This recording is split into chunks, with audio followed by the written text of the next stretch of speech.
ხელოვნება, კულტურა, სპორტი, განათლება, უცნობიდან ნაცნობი ისტორიები, საინტერესო ადამიანები ჯვარის ხმაზე. შენი ხმა ისმის აქ, მარიამ შეროზიასთან ერთად. მოგესალმებით ძვირფასე რადიო მსმენელებო, თქვენ უსმენთ ჯვარის ხმას. დღეს ვიმყოფებით ჩხოროწყუში და ჩვენი გადაცემის სტუმარია ახალგაზრდა პოეტი შოთა წურწუმია. მოგესალმებით შოთა, მადლობა რომ გამონახეთ დრო და ხარ ჩვენი გადაცემის სტუმარი. მოგესალმებით, მადლობა თქვენ ჯვარსა და ჯვარელებს იმისთვის რომ გიყვართ ჩემი პოეზია, უსმენთ, დაინტერესდეთ და დღეს ჩვენთან იმყოფებით ჩხოროწყუში იმისთვის, რათა აზრები ერთმანეთს გავუზიაროთ. შოთა, როდის და როგორ დაიბადა თქვენი პოეზია? Erçkina şeçkim zeldo dzvals vesvan jvaldo gurginini makilkil şalerso koptkimut utsxalmo purtskini mağalღმერც ასე მევმართავდა. გავიცი, ჩასახვის დღიდან მომყვება ალბათ, თუმცა უშუალოდ ლექსების წერა სკოლის ასაკიდან მაქვს დაწყებული, რომლებიც სტუდენტობის ჟამს და იმის აქეთ უფრო გაღრმავდა. რა ასაკში დაწერეთ პირველი ლექსი და თუ გაიხსენებდით? დედაზე იყო პირველი ლექსი, ალბათ 10-12 წლის ასაკში, როცა პირველად დავრჩი მარტო წალენჯიხაში, თუმცა ახლა ზეპირად ის ლექსი არ მახსოვს. რა ენაზე შეიქმნა თქვენი პირველი ლექსი? ეს იყო ქართულად თუ მეგრულად? პირველი ლექსი ჩანიშნული სახით, ანუ ფურცელზე გადატანის სახით, მეგრულად და მერე უმეტესწილად ქართულად წერდი, განსაკუთრებით სტუდენტობის ეტაპზე, მაგრამ რაც ისე მშობლიურ კუთხეს და ჩხოროწყუს დაუბრუნდი, დღეების მდგომარეობით 10-დან 8 ლექსი მეგრული გამოდის. რა იყო ის მოტივი, რამაც მიგიყვანა იქამდე, რომ უნდა გეწერა მეგრულად? თუ ეს იყო რაღაც შინაგანი შემოძახილი, ესე ვთქვათ? წანკ მარგალი რდოსოიშა, სიდიჭყანდე ყურასონი, ხორონს თხულიან კარდღათ ადრე თოლებკი გემძგორასონი. და განსაკუთრებული მისწრაფება იმისკენ, რომ მე მეგრულად მეწერა ლექსები გამოწვეული იყო იმით, რომ მამაჩემი ყოველთვის წუხდა იმაზე, რომ სოფელში ახალი თაობა მეგრულად არ საუბრობდა და ამბობდა, რომ რამოდენიმე წელიწადში თუ ასე გაგრძელდა, მეგრული ენა მივა გადაშენების პირას. და ამან გამიჩინა სურვილი და წყურვილი იმისა, რომ რაღაც მცირედი წვლილი შემეტანა იმაში, რომ როგორმე აღორძინდეს და გადარჩეს ჩვენი აკმის ენა. მოკლედ ალბათ ხსვენელსაც ძალიან კარგად მოიხსენება, რომ მეგრული ენა ძალიან დიდი პრობლემის წინაშე დგას რეალურად, შეიძლება რამოდენიმე ათწლეულში, როგორც ენამ არ იარსებობს. შენი პოეზია რამდენად დიდ როლს თამაშობს და გარდა შენი პოეზიისა და ზოგადად მეგრული პოეზიისა, რამ შეიძლება რომ აი გადამწყვეტი როლი ითამაშოს, რომ არ დაიკარგოს ჩვენი ენა? მე თამამად შემიძლია აღვნიშნო, რომ როდესაც მეგრული ლექსების განთავსება დავიწყე სოციალურ ქსელში და იმ ეტაპისთვის მახსოვს YouTube-ზე ათეულობით თუ მოიძიებოდა მეგრულ ენაზე შექმნილი ლექსი, თუმცა დღის მდგომარეობით ძალიან ბევრია და ერთ-ერთი ალბათ მოწოდება ამ ახალგაზრდებისთვის ჩემი ლექსებიც იყო, იმიტომ რომ ძალიან ბევრმა ნახა, რომ თურმე არაფერია იმაში მოხერხული, რომ ჩვენ საუბრობდეთ მეგრულად, მღეროდეთ და ვქმნიდეთ ლექსებს. მე მახსოვს ის ეტაპის, როდესაც გოგოები პირდაპირ რო ვთქვათ, მეგრულად ნაკლებად დაგლაპარაკებოდნენ და დღეს პირიქით, თავს იწონებენ მეგრულად საუბრით.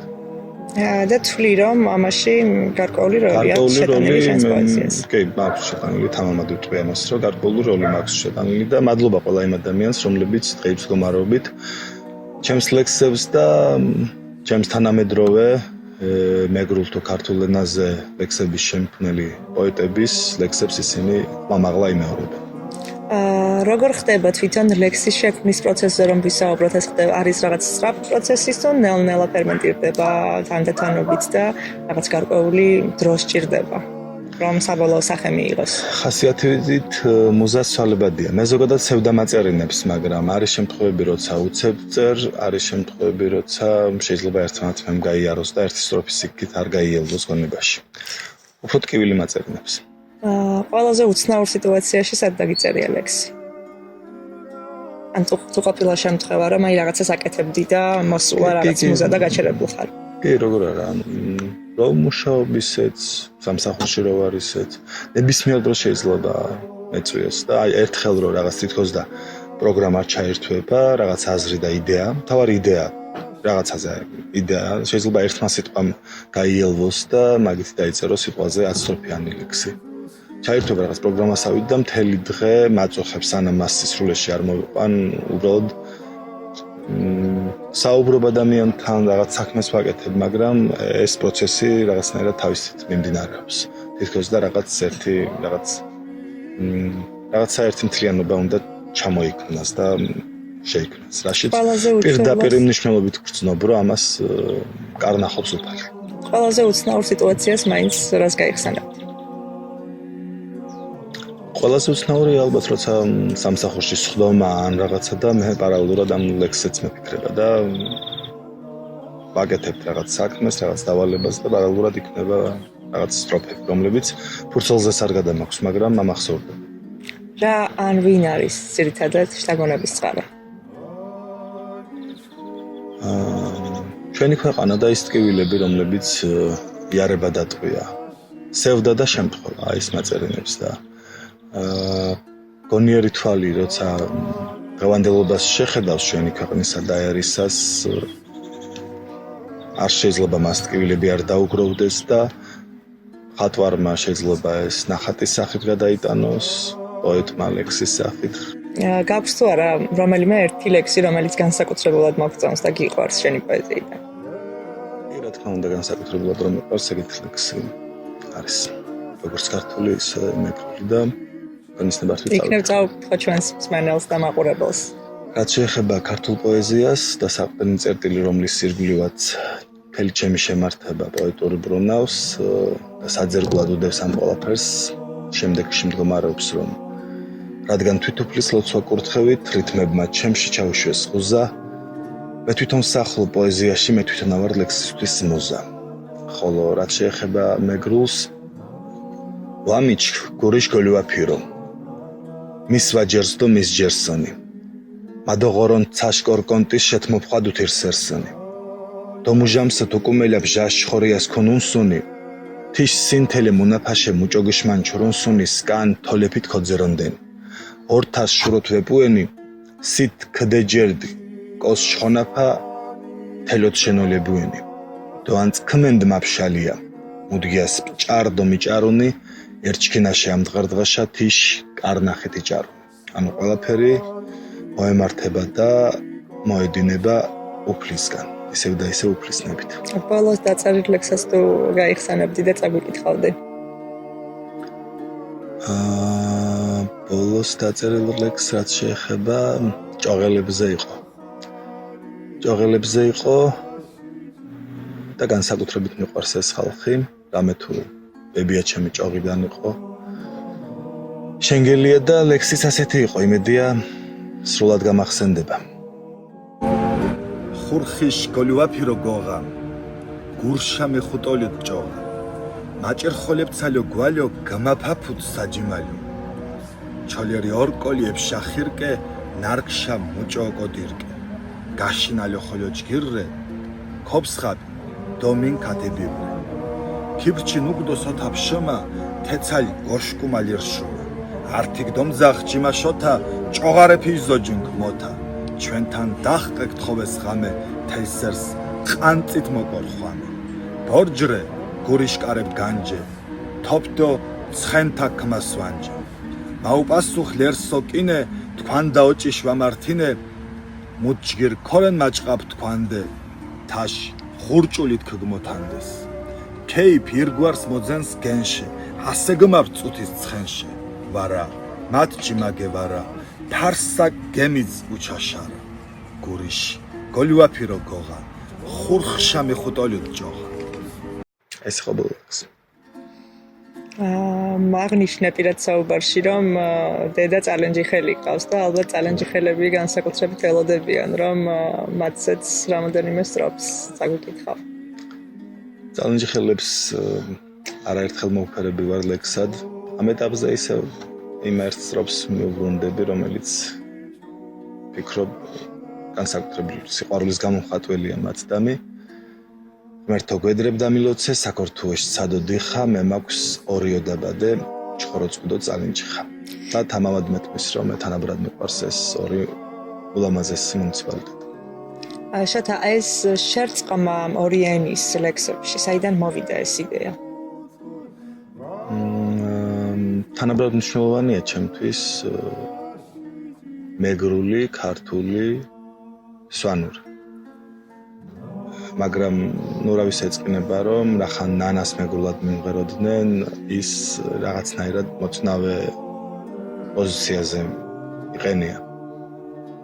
და რა ვიცი, უფრო იმას ხანჯალს ამ პოეზიისას უფრო თავისუფლად ვიქნევ და როგორც დასჭირდება რაღაცნაირი ჩუქურთმა რითმებისეული რომ გამოვიყვანო, ჩემთვის მოხერხებულია რომ შევუთავსო ერთმანეთს და საკმაოდ ბევრი ლექსი მაქვს ისეთი რომელიც დაუშვათ ერთი ხაზი, მეგრულია მეორე, ქართულია ერთი სორტი, ქართულია მეორე მეგრული. ეს იყო რაღაც გააზრებული გადაწყვეტილება თუ სპონტანურად გულიდან ამოწახილი? თვითონ მოყვება, მოზას მოყვება, თორე ხელოვნურად მეგრული სტროფი ჩავსვი ან ქართული მეთქი არა, რაღაც თავისი დინებით მოდის ისე რომ ხანდახან კალმახივით გაერევა ხან მეგრული, ხან ქართული. იცი რა მაინტერესებს, ანუ შენთვის როგორც პოეტისთვის რა არის მნიშვნელოვანი ლექსის შინაარსობრივი დატვირთვა თუ მისი ესე ვთქვათ რითმული სილამაზე?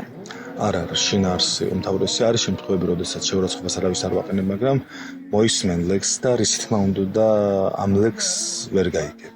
და ბუნებრივია ფასიც ნაკლები ადებს, მაგრამ ამას გამომდინარე იქიდან რომ ფასს გარეშეა ფურცლების სისქე, დამაზე ნაბეჭ რითმათა კონა, თუ ლექსით აღძრულ გრძნობათა სიტყვა თავად კითხველმა არ მოგვიწონა და მე არ ამგონია ახლა მეოთხე კლასის ზემოთ მარტო ლამაზი რითმები ვინმეს რომ მოსწონდეს. შენი აზრით რამ გამოიწვია ხალხის ამდენად დაინტერესება და სიყვარული შენი პოეზიის მიმართ? კიდევ ერთხელ მადლობა ამ სიყვარულისთვის საზოგადოებას, რომელსაც მართლა ძალიან დიდ სიყვარულს ვგრძნობ, განსაკუთრებით სამეგრელოში, ზუგდიდში ვიქნები, წალინჯიხაში, მარტვილში თუ სადაც ვიქნები, ძალიან სასიამოვნოა, როცა მაჩერებენ და ხშირ შემთხვევაში აქეთ ვთქვამთ ჩემი ლექსი და გამოწვევით იმან გამოიწვია ალბათ, რომ მე იღბალი დამაბედა პირველ რიგში ამისი უფალმა და მე როცა ვწერ ვიცი ადამიანებს რითი დგება. და თითქმის არასოდეს არ მიჭირს ის გასაღები ვიპოვო, რომ მე მათ გულებში შევაღწიო ამ სტროფებით. მადლობა ამისთვის უფალს და ისევ და ისევ მსმენელს. უკვე გაქვს რამოდენიმე კრებული, როგორც ვიცი, თუ იგეგმება სამამავლოდ, რომ რაღაცა ბეჭდური სახე მიეცეს ამ ყველაფერს.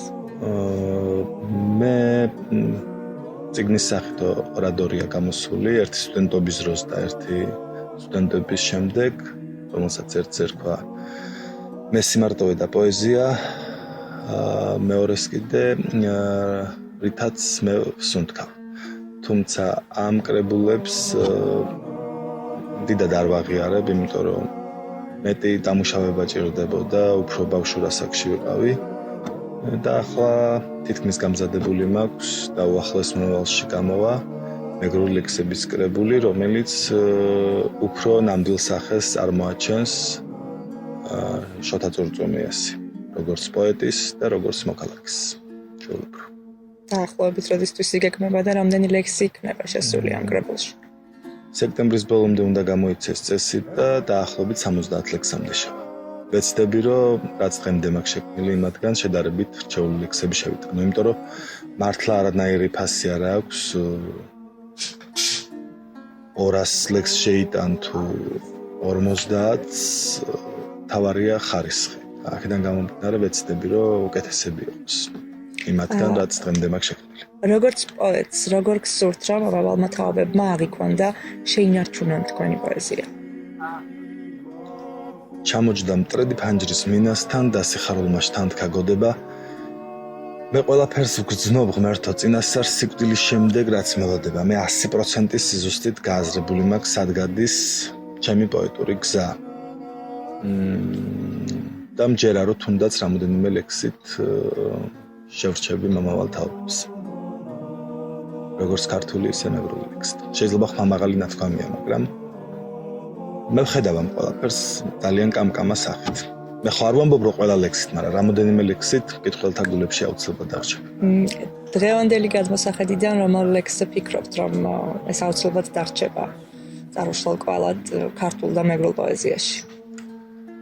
დარწმუნებული ვარ, რომ დარჩება ნამეტანიაირია საქართველო, ამას დასათაურებული ლექსი და ღმერთმა ქნას რომ დალაგდეს ჩვენი ქვეყანა, ხოლო რაც შეეხება მეგრულს, წეღან რაც დავიკითხეთ და მეორე, სანამ მეგრული ენა იარსებებს, ალბათ ამ ლექსსაც ერთგვარ შეგონებად წაიკითხავენ. მარგალი მუშენთაკილენს მარგალი რო ჩიებას. და იქნებ კიდევ ერთხელ წავიკითხოთ. სიამოვნებით. ოცად დეს დო ავილეს კვარტ დო კურსი შრქიებად. მარგალი მუშენთაკილენს მარგალი რო ჩიებას. ჩკიჩკ ახალი დო ხანშუმილკ კოლ ხურხმაშა იბირით. სამარგალიოს მარგალიურ მიმარგნა კიბერით. თეცაშ მინჯეთ დიდღორონთ მარგალიშმეთ მიპუას. ქუდ შხაშ დუჩა გეფორლის კანყვას ვაგოიტიბუანს. ჟა თუთადო მურიცხები. ბინეხ გოშილ ბულიჟას თეზმა გვალადო წყარებ შხვა მიქოკო მინჯას. კოლხ კოჩკჭიმა. ღამუშის ვაუჩეკ მუმურჯულას. ნანაშ ნინაშ ჩონგურით არკვანს მუნნა ღურჭულას. ქუგუდირთათ მანგარას. ტერის ჯინშევერუათ. სამარგალიოს მარგალიურს ზირკოჩკ მუფერუათ. ქალამსიმეთოს ხაპურ. ჩილამურით დიბშირით. სიტყვებ ნამუთ მომალებს მუკნატებუა ბზისხირით. ხურეის ხოლო კომბირენი. ზვალდო ჯერღვის საკილენს. მარგალიურო ჩიებას. მარგალი მუშენთაკილენს. მე დღემდე ვერ მივხვდი თუ რატო თაკილობს მართლა. ქორონტყუას ვეთაკილან მარგალებ მარგალურო ჩიებან. ხობწყარს კიდირ დოშინაბ. გიანტირენ მერეხანს. ცაგვალე ფიშპუხა ხუს ინით გაგმაჩერეხანს. დაფის ხუტოლაფირ წი. კიბირცალო კანკალიანს. ჟახ ხუდოგვერდი მურიცხის გურშამუნ მიკაკალიანს. ზეს ყარფიმას მიკიცვან. ზოთონს მუჯგ გემუანს. დამონჭვებული ხულის ჯინს ტორონჯგინ მიჭვემუანს. სოფელი ონტკას მეუჯან ხუთოშიანს ოლივანს. თოფურს მონატრებული თუნთ ვირცხემს უწირწოლივანს. განთხდო კილეს უმარდებ. ვავონდურუ ქასაკის. შურო ქმკმარჩკილეთ და გეჩიებუთ ფარსაკის მოგოთანეს მაალეფ ნადირუას ნირზენდით. ერცგემს ტყვია ქეკლოგრეშ ნაკიდირა იმენდით კიდირის ზვალ გოწკირუდ ჭყოლირ გურიშ რაბადით ყარეშ ყებურსელი ვოხეთ მწვადის წკირდო ნაბადით. მენძელნა ნატროკოჩმიუს ბოლოლიუკას ვაჩუანს. ჟა მანტუმფერი ელარჯის კვალიტეტ მუფაჩუანს. ხუმ ლანჭაში ასელაძღირ ხეისკბუთობ ჩიფას ქილი. ჯიკის ორკოლ მუნო on ხვინით მოსოთინათი. თოპ ყვათარას ყარულიანს ცხენიდიარ შარაპის. ჯოღორ ხოლონ დომულიანს გოთანაშა შარაფის კილეს ჰართას გობშალიონ ყანწებს ქმებქინუან ცოცხალს ქუადღეგძელიან დულირს ქმებშინუან ხობწყარს კიდირდო შინაბ გიანტირენ მერეხანს ცაგვალე ფიშპუხა ხუს ინით გაგმაჩერახანს.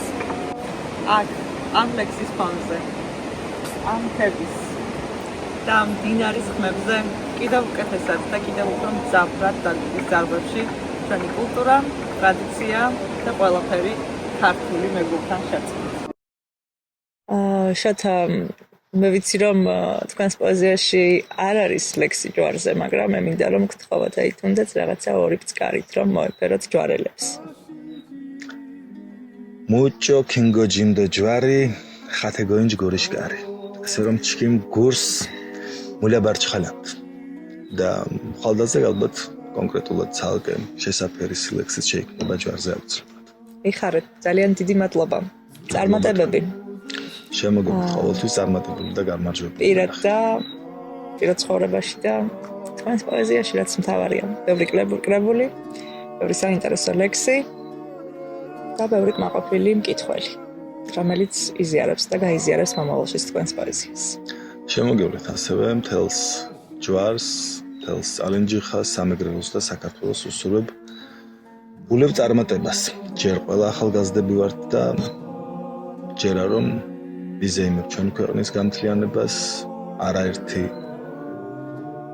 კარგი პოეტის გამონათებას და გვეცხოვროს ისე რომ გვემღერებოდეს, ლექსი გვეწერებოდეს, ლექსებს ვკითხულობდეთ და მთლიანობაში ლაღდა ბედნიერ ქვეყანაში ვცხოვრობდეთ. იმსახურებს ამას ჩვენი ლაჟვარდოვანიცა, ხავარდოვანი მიწაწყალი და შოთა რუსაველის მოდმა, ქართველიერი. ალბათ დროა რომ საქართველოსაც წავიკითხოთ არა ერთი ლექსი. სიამოვნებთ. ორთავემ ვიცით უფალო, ასე რად მოსთქვამ სენგური, მაგრამ სხვის გამტყუნებამდე პირველი ჩემს თავს ვემდური. ჩვენი სისუსტე ვერა გმტრებს, უფრო და უფრო აცინებს, დედა თუ ცრემლში გეხრჩობა შვილს მშვიდად რაღა გაძინებს. ირგვლივ სულ ომში დაღუპულ ძმათა ფარხმლები ხფენია. თვალებს ტკივილით ვახელ და ცოცხალი რომ ვარ მრცხვენია. სიზმრებში აკვიატებულ ხალხშიც ეს ფიქრი მაწვალებს, მტრის სისხლით რომ ვერ დავალბე, მამა პაპათა საძვალე, ხვალ თუ იყბალის დამბაჩამ, ჭიტში სიკვდილი ჩაიწყო, ეს ერთადერთი თხოვნა მაქვს დახრეტად ჩემით დაიწყო. ორთავემ ვიცით უფალო, ასე რად მოსთქვამ სენგური, მაგრამ სხვის გამტყუნებამდე პირველი ჩემს თავს ვემდური. იმიტომ რომ ჩვევია ჩვენ ხოლმე რომ ეს მამების ბრალია, ძმის ბრალია, მეზობლის ბრალია და არ ვეკითხებით საკუთარ თავს. რატო გვატყვია ეს დიდი იარა? გვატყვია იმიტომ რომ ყველამ ჩვენი პასუხისმგებლობა უნდა ავიღოთ და უნდა ვიყოთ მზად თუ სისხლი დასჭირდა და ჭირდება იმას რომ ჩვენი ქვეყანა გამთლიანდეს, მაშინ მერთმა გვაშოროს ეს ყველაფერი, მაგრამ უნდა იტვირთოს ჩვენმა თაობამ იმისთვის რომ ჩვენმა მომავალმა თაობებმა, ჩვენმა შვილებმა ბედნიერ და გამთლიანებულ საქართველოში იცხოვროს. თუმცა პირველ რიგში უნდა ვიზრუნოთ რომ გატარდეს გონიერი, გონივრული პოლიტიკა, გონივრული ნაბიჯები და უსისხლოდ მოხდეს ეს ყველაფერი. ღმერთმა ქნას. ღმერთმა ქნას. ძალიან დიდი მადლობა.